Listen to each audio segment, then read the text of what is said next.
નમસ્કાર, સીએનબીસી બજારની ખાસ રજૂઆત કોમોડિટીથી બજેટથી આશામાં આપનું સ્વાગત છે. હું છું ઝરણા અલકંડી અને આવતા સપ્તાહે મોદી સરકારનું બીજું બજેટ જાહેર થવા જઈ રહ્યું છે. નવી સરકારનું આ પહેલું બજેટ છે અને ખાસી એવી આશા અપેક્ષા અહીંયા આગળથી બનતી દેખાઈ રહી છે. અને આ બજેટમાં સરકારનું ફોકસ એગ્રી સેક્ટર અને ખેડૂતો ઉપર વધારે રહી શકે છે. ખાસ કરીને national mission on edible oil વિશે સરકાર નિર્ણય લે છે કે નહીં અને ક્રોપ ડાયવર્સિફિકેશનને બૂસ્ટ મળશે કે નહીં તેના ઉપર ખાસ ફોકસ રહેશે. સરકાર ખેડૂતોની આવક વધારવા કેવા પગલાં ભરે છે તે તો હવે બજેટ રજૂ થયા બાદ જ ખબર પડશે. પણ એગ્રી સેક્ટરની બજેટથી શું આશા બની રહી છે તે અંગે આજે આ શોની અંદર આપણે નિષ્ણાતો સાથે ચર્ચા કરીશું. તો આ શોમાં આપણી સાથે જોડાઈ રહ્યા છે પેરાડાઇમ કોમોડિટીના કોમોડિટી એક્સપર્ટ બીરેન વકીલ, કોટન એસોસિએશન ઓફ ઇન્ડિયાના પ્રેસિડેન્ટ અતુલ ગણાત્રા અને એગ્રી એક્સપર્ટ GS ચંદ્રશેખર.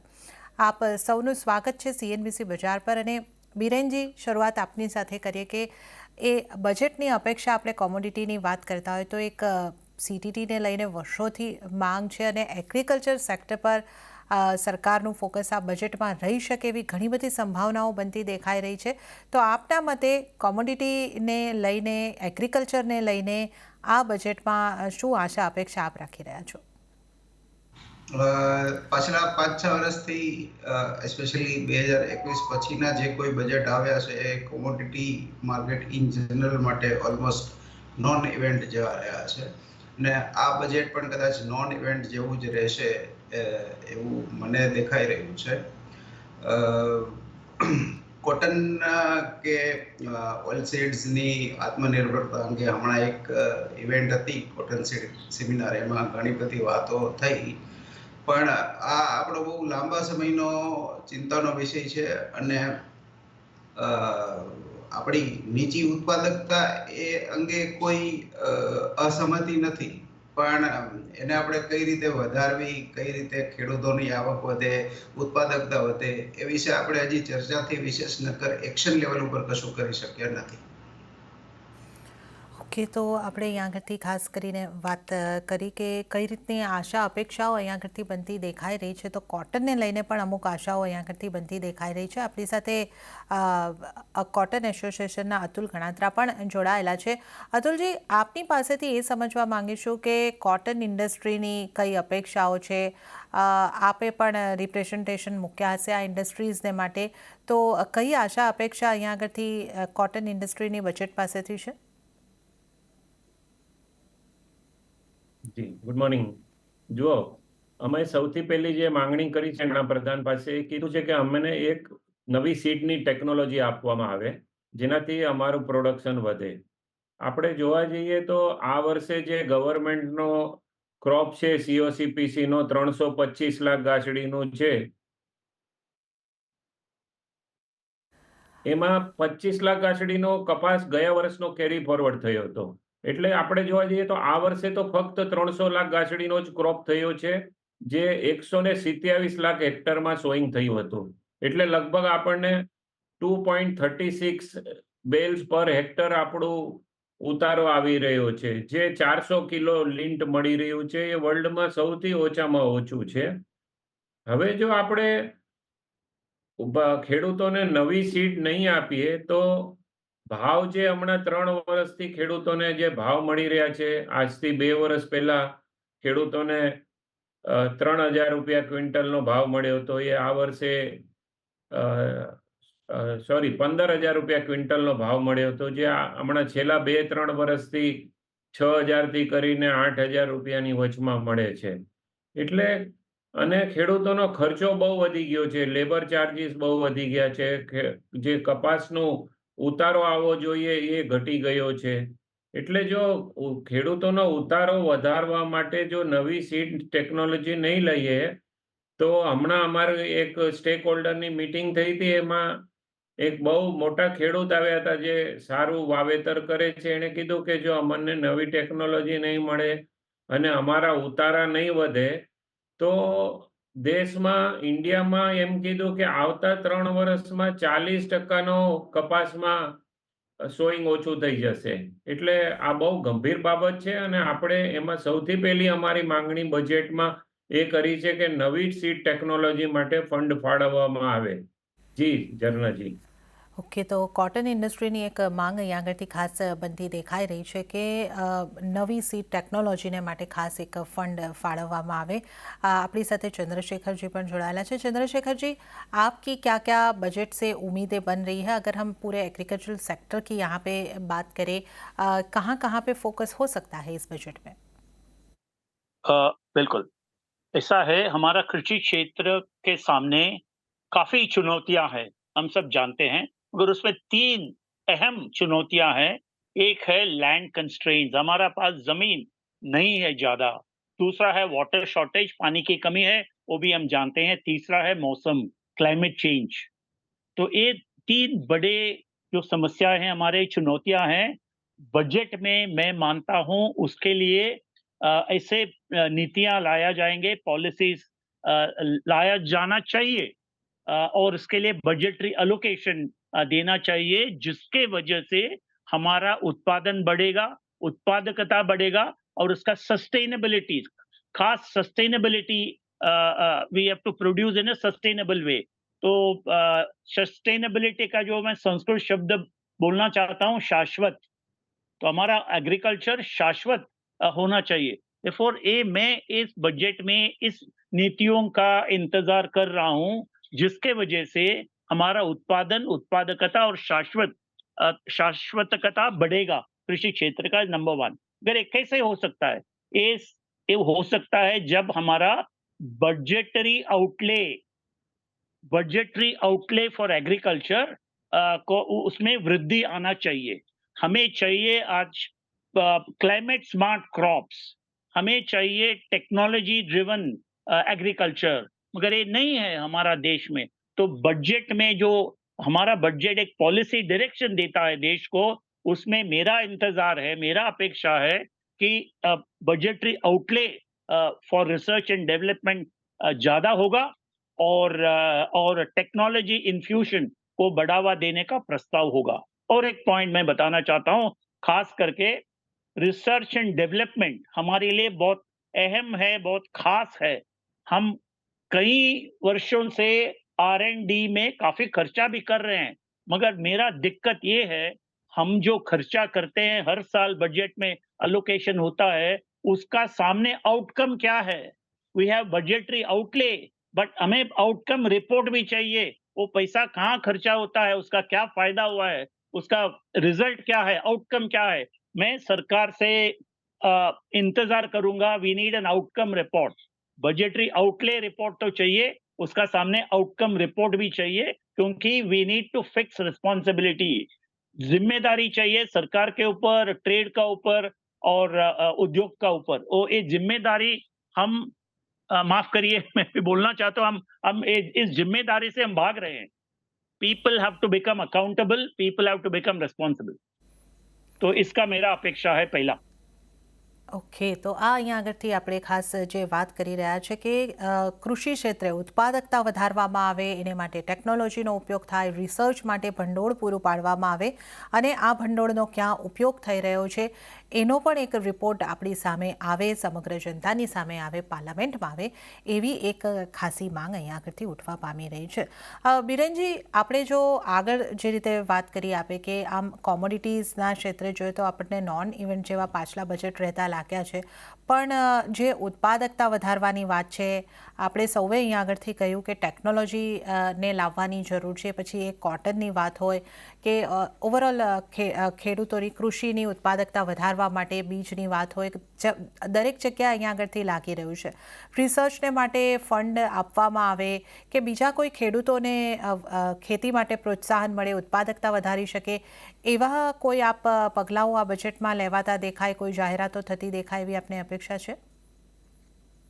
આ મામલે બજેટમાં તો મને કોઈ નથી લાગતું કંઈ આવી શકે, બટ હવે એવું કહી શકાય કે મોટા ડિસ્રપ્શનની જરૂર છે। હવે આપણે એક મેજર કોલ લેવાનો સમય છે કે ભાઈ જે GM ક્રોપ લાવવા જોઈએ કે નહીં, સ્પેશિયલી ઓઇલ સીડમાં, એ કોલ આપણે લેવાનો સમય છે। એ જ રીતે ટેકનોલોજી ડિસેપ્શન માટે જે કામ કરે છે, તો ફાર્મ એગ્રીગેશન, કોન્ટ્રાક્ટ ફાર્મિંગ, કારણ કે આપણા બહુ માર્જિનલ નાના નાના ખેતરો છે, એ આપણને ઉત્પાદન વધારવામાં કન્સ્ટેન્ટ બની રહ્યા છે બને। તો આપણે એફપીઓઝ અને એ બધી જે આપણી યોજનાઓ છે, હવે એની ઉપર એક્શનેબલ ઇનસાઇટ જેને આપણે કહીએ, હવે એક્શનનો સમય છે, એ કોલ આપણે હવે લેવો જોઈએ. તો આપણે આમાં કંઈક નક્કર પામી શકીશું. અને ચંદ્રશેખરભાઈએ વાત કરી એવું સરસ છે કે આઉટકમ રિપોર્ટ મીન્સ આપણે જે ચર્ચા કરી એનું જે આઉટકમ શું આવ્યું એ પણ આવે તો એનાથી એક એકાઉન્ટેબિલિટી ફિક્સ થશે. એ એમનો સારો સુઝાવ છે.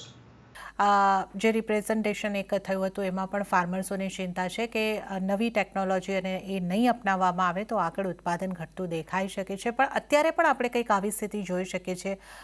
કોટનનું ઉત્પાદન ગુજરાતમાં પણ ઘટતું દેખાયું છે, અન્ય રાજ્યોમાં પણ ઘટતું દેખાયું છે. આપના મતે આના શું રીઝન્સ છે? તમે બરોબર કીધું. આ વર્ષે નોર્થમાં લગભગ પંજાબ, રાજસ્થાન, હરિયાણામાં 40% કોટનનું સોઈંગ ઓછું થયું છે. અને હમણાં સુધી જે ફિગર આવ્યા છે એમાં ગુજરાતમાં પણ 17% કોટનનું સોઈંગ ઓછું થયું છે. અને એની સામે મગફળી અને તુવેર દાળ અને મરચા એવાનો ક્રોપ તરફ ખેડૂતો વળી ગયા છે. એનું મેઇન કારણ એ છે કે ખેડૂતો હવે કપાસ વાવવા માંગતા નથી, કારણ કે એમાં બહુ પૈસા મળતા નથી. અને એની સામે બીજા ક્રોપમાં એ લોકોને વળતર બહુ સારું છે. એટલે ધીમે ધીમે કપાસથી હવે ખેડૂતો થાકી ગયા છે. એનું મેઇન કારણ છે ઉત્પાદકતા વધતી નથી, ઉતારા વધતા નથી. જો નવી સીડ આપવામાં આવે તો જ હવે કપાસ તરફ ખેડૂત આવી શકે છે, નહીં તો એ નહીં આવે. એટલે એ સ્પષ્ટ વાત છે. એટલે એવું લાગે છે કે જે ગયા વર્ષે 128 લાખ હેક્ટરમાં કોટનનું સોઈંગ થયું હતું, એ આ વર્ષે આખા ઇન્ડિયામાં જોવા જઈએ તો 10-12-15% સુધી વાવેતર આ વર્ષે ઓવરઓલ ઓછું થશે. અને એ આપણા પ્રોડક્શનને હિટ કરશે. એટલે આ એક બહુ ગંભીર બાબત છે. મિલોનું કન્ઝમ્પશન દિવસે દિવસે વધતું જાય છે અને કોટનનું પ્રોડક્શન ઘટતું જાય છે. એ આપણી ટેક્સટાઇલ ઇન્ડસ્ટ્રી માટે બહુ ગંભીર સમસ્યાઓ આવવાના સમયમાં આવી શકે છે. બીજું, અમે જે ડિમાન્ડ કરી હતી બજેટ વિશે પાછી વાત કરીએ તો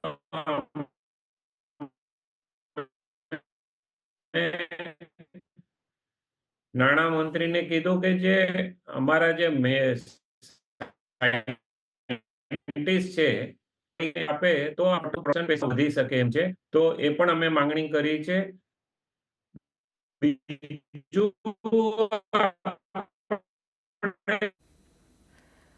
તો આપણે અહીંયા આગળથી એક બજેટની આશા અપેક્ષા જે કોટન ઇન્ડસ્ટ્રી રાખી રહ્યું છે એની વાત અહીંયા આગળથી કરી રહ્યા છે. આપણે અતુલજી સાથે ફરીથી એક સંપર્ક કરવાની કોશિશ કરીએ. અવાજ આપણી સમક્ષ એમનો યોગ્ય રીતે નથી પહોંચી રહ્યો, પણ ચર્ચાની अंदर આપણે આગળ વધીએ. चंद्रशेखर जी, हमने पिछले कुछ बजट में national mission on oil seed के बारे में भी कुछ आते हुए देखा था. वहाँ पे आगे क्या हो सकता है? इसके अलावा कॉटन और पल्सेस, ये दोनों में आत्मनिर्भरता की ज़रूरत हमारे देश को है, तो यहाँ पे कुछ उम्मीदें हैं? हाँ, मैं मानता हूँ कि इस बजट में उसका जिक्र तो जरूर होगा. उसमें क्या प्रस्ताव आएगा मुझे मालूम नहीं, मगर आजकल का जो हालात है, दलहन हो, तिलहन हो या कपास हो, काफी नाजुक है, काफी सीरियस है. जैसे अतुल भाई ने बताया, मैं मानता हूं और मैं इसके बारे में लिखा हूं, बात भी किया हूं, आगे 3-4-5 साल में हमारा जो कॉटन का एक्सपोर्ट सरप्लस है वो काफी घट जाएगा. वैसे इस साल ही घट गया है. We will become net importers of cotton. ऐसा एक हालात बनते मैं देख रहा हूं. इसको हमें डिसरप्ट करना चाहिए एंड देयरफॉर हमें we need to bring new technology. विश्व भर में बोलगार्ड 6 तक चले गए हैं लोग, ब्राजील हो या ऑस्ट्रेलिया हो या यूएस. हम बोलगार्ड 2 में ही अटक गए हैं. फॉर हमें नए new more vigorous seeds for cotton, ये तो जरूर चाहिए. मगर सिर्फ जीएम टेक्नोलॉजी से हमारा काम नहीं बनेगा. हमें मल्टीपल टेक्नोलॉजीज चाहिए. उसके बारे में भी मैं काफी बात किया हूं, लिखा हूं.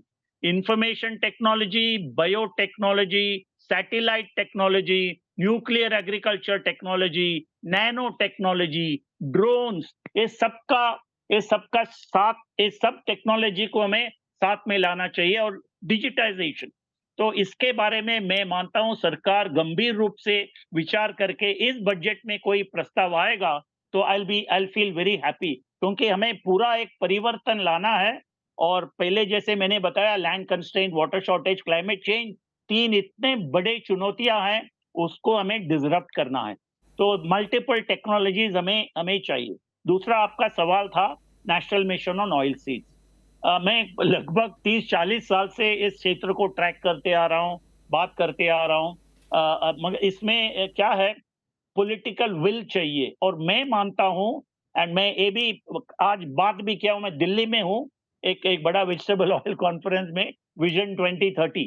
तो उसमें मैंने बोला ट्रेड एंड इंडस्ट्री एसोसिएशन जो है उनका बहुत बड़ा जिम्मेदारी है, ट्रेड और इंडस्ट्री एसोसिएशन को बैकवर्ड लिंकेजेस और बैकवर्ड इंटीग्रेशन के ओर ध्यान देना है। ट्रेड एंड इंडस्ट्री एसोसिएशन ऐसा समझकर नहीं चलना है कि किसान का काम है रॉ मटेरियल उत्पादन करना, हम ले लेंगे जो भी भाव है कम से कम भाव में हम ले लेंगे, नहीं तो हम आयात करेंगे। ये जो एटीट्यूड गलत है। Industry and trade bodies must actively engage in establishing backward linkages and backward integration, क्योंकि इंपोर्टर जो है उसको डोमेस्टिक प्रोडक्शन में उसका भी भूमिका होना चाहिए। He must also contribute to domestic production through contract farming, जैसे बीरेन ने बताया। तो देयर आर मेनी वेज, मगर ये सब को अमल करने के लिए हमें चाहिए political will. Extremely important is political will. तिलहन के बारे में आपने बात की। तिलहन में अभी नए इनिशिएटिव्स आए हैं, ऑयल पाम वगैरह जो नॉर्थ ईस्ट में हो रहा है, 11,000 करोड़ उस फंड के लिए दिया है। मगर हमें ये याद रखना चाहिए, ऑयल पाम एक is a long term play. कम से कम 5 साल लग जाएगा हमें इसका रिजल्ट देखने के लिए, यानी 2030 तो हो ही जाएगा। जब तक हमें 2 या 20-30 लाख टन का पाम ऑयल हमारा देश में उत्पादन होने के लिए 5 या 6 साल लग जाएगा। तब तक हमें क्या करना है, एक ही पर्याय है, we need to raise domestic production and domestic yield, जिसमें टेक्नोलॉजी का हमें मदद लेना है। तो पूरा एक वो हम कहते हैं उसको क्रिएटिव डिसरप्शन। हमारा एग्रीकल्चर, कृषि क्षेत्र के लिए एक नया पॉलिसी चाहिए, national agriculture policy which will lead to creative disruption of the existing situation। ये बहुत बड़ा एक विचार है, बिग थॉट।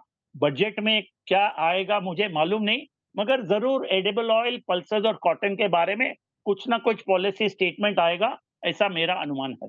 જે નેશનલ ઓઇલ સીડ મિશન અને પલ્સીસમાં પણ આત્મનિર્ભર બનવાની આપણે ખાસ જે મુહિમની આપણે વાત કરી રહ્યા છે કે થવી બહુ જરૂરી છે, અહીંયા આપના મતે કંઈક હોઈ શકે? અને બીજો પ્રશ્ન પણ હું આપને અહીંયા જ સાથે પૂછી રહી છું કે જે આપણા ઘણા બધા વાયદાઓ, ખાસ કરીને જે ઘઉં, ચોખા, ચણા બધાના વાયદા બંધ કર્યા છે, હેજિંગ પ્લેટફોર્મ નથી, પ્રાઇસ ડિસ્કવરી નથી, હવે આ વસ્તુ બજેટમાં હશે કે નહીં તો અલગ વાત છે, પણ કેટલી જરૂર આની પણ આપને લાગે છે? જરૂર ઘણી છે, પણ રિયાલિટી અને ઉમ્મીદ આ બે વચ્ચે ઘણો ફરક હોય, એટલે આમાં કોઈ પોઝિટિવ એનાઉન્સમેન્ટ આવે એવું મને નથી લાગતું। તાજેતરમાં મને કોઈક પોલિસી મેકર ના ફીડબેક માટે ફોન હતો કે કોટનના ભાવ આટલા બધા ઘટી ગયા છે તો શું કરવું જોઈએ। એટલે મેં કીધું તમને ખબર છે શું કરવું જોઈએ, તમે જે વાયદા બંધ કર્યા ત્યારે તમે આ જો વિચાર કર્યો તો આ પરિસ્થિતિ ઊભી ન થાત એમ। એટલે આની જો ચર્ચા કરીએ તો આ પોસ્ટમોર્ટમ જેવું થઈ જાય, પણ વાયદા નહીં હોવાને કારણે ઘણા બધા નુકસાન ઓલરેડી થઈ ગયા છે અને હજી પણ થઈ જાય, કારણ કે જે ઇમ્પોર્ટ થાય એનું હેજ કરવાનું, પ્રાઇસ રિસ્કનું કોઈ મિકેનિઝમ જ આપણી પાસે નથી। એટલે આપણો જે ટ્રેડ છે, બિઝનેસ, એ 100% એક્સપોઝ ટુ પ્રાઇસ રિસ્ક છે।